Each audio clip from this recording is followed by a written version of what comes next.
एक top level का hitman, gang का लीडर जो घायल था, अगर उसे मार देता तो वुल्फ को $100 मिलियन की भारी भरकम फीस मिलती। लेकिन प्रॉब्लम ये थी कि वो टारगेट एक आइलैंड पर रह रहा था जो 24 घंटे 7 दिन सिक्योरिटी और वर्ल्ड के बेस्ट सिक्योरिटी गार्ड से घिरा था। आइलैंड के 2 मील के एरिया में हर वक्त पेट्रोलिंग होती थी और जो भी सप्लाई लेकर जाता उसे पूरी बॉडी चेक से गुजरना पड़ता। ऊपर से ड्रोन भी हर वक्त निगरानी कर रहे थे। इस हालात में असैसिनेशन लगभग नामुमकिन था, लेकिन वुल्फ ने हार नहीं मानी। कुछ दिन की ऑब्जर्वेशन के बाद उसे पता चला कि टारगेट को रोज समंदर में तैरने की आदत है। तभी उसने डिसाइड किया कि वो समंदर में 4000 मीटर दूर से स्नाइप करेगा। उसने पहले एक फिशिंग बोट रेंट पर ली ताकि कवर मिल सके। लोकेशन पर पहुंचते ही उसने कैप्टन का गला रेत दिया। कहना पड़ेगा, बंदा सच में कड़वा था। समंदर में स्नाइपिंग जमीन पर स्नाइपिंग से कई गुना मुश्किल होती है। इसके लिए उसने पहले ही हाई क्वालिटी स्टेबलाइजर खरीदा था, वो पहन लिया। कमर पर 4 हाई एक्सप्लोसिव बुलेट्स भी लगा ली। हर मिशन से पहले वो अपने इक्विपमेंट को अच्छे से चेक करता था और ये बेहद जरूरी भी था। समंदर की लहरों में गन हिलती रहती थी, ऐसे में एडवांस स्टेबलाइजर बेहद जरूरी था। सब सेटअप करने के बाद वुल्फ उस हिलती हुई बोट पर खड़े होकर अपनी गन का स्कोप एडजस्ट करने लगा। इस बार उसने कसम खा ली थी, एक ही शॉट में खत्म कर देगा। जैसे ही उसने परफेक्ट सेंट्रल शॉट लिया, उसकी प्री शूट तैयारी पूरी हुई। अब बस टारगेट का इंतजार था। तभी अचानक एक ड्रोन ऊपर से आ गया। मजबूरी में उसने गन को कपड़ों से कवर कर दिया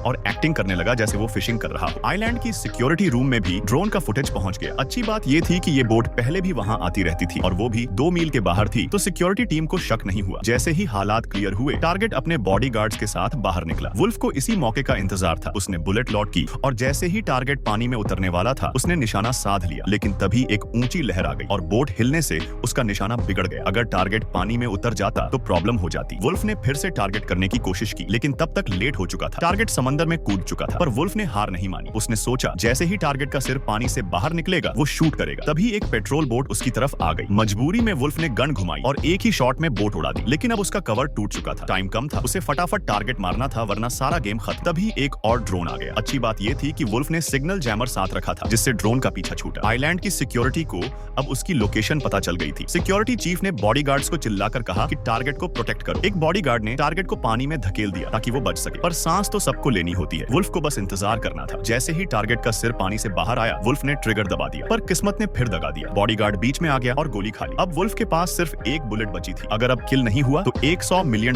की डील गई पानी में। टारगेट ने गहरी सांस ली और वापस पानी में चला गया, आइलैंड की तरफ तैरता हुआ। उसके तैरने से पानी में जो वेव्स बनी, वुल्फ ने उन्हीं को ट्रैक किया। अब या तो टारगेट मरेगा या मिशन फेल होगा। वुल्फ ने ट्रिगर दबाया, बुलेट सीधा जाकर टारगेट के सिर में लगी। इस बार टारगेट नहीं बच पाया। वुल्फ के आंखों में हल्की नमी थी, लेकिन उसने नामुमकिन को मुमकिन कर दिखाया था। उसने बोट स्टार्ट की और वहां से निकल गया, सोचते हुए कि अब लाइफ में शांति से रहे। किस्मत ने फिर गेम पलट दिया। जिस फीमेल मिडलमैन ने उसे यह डील दिलवाई थी, उसने तुरंत क्लाइंट को कॉल करके पेमेंट के लिए बोला, लेकिन इस बार क्लाइंट ने पेमेंट देने से मना कर दिया। $100 मिलियन तो दूर, उसने मिडलमैन की फीस भी नहीं दी और उल्टा दोनों को मारने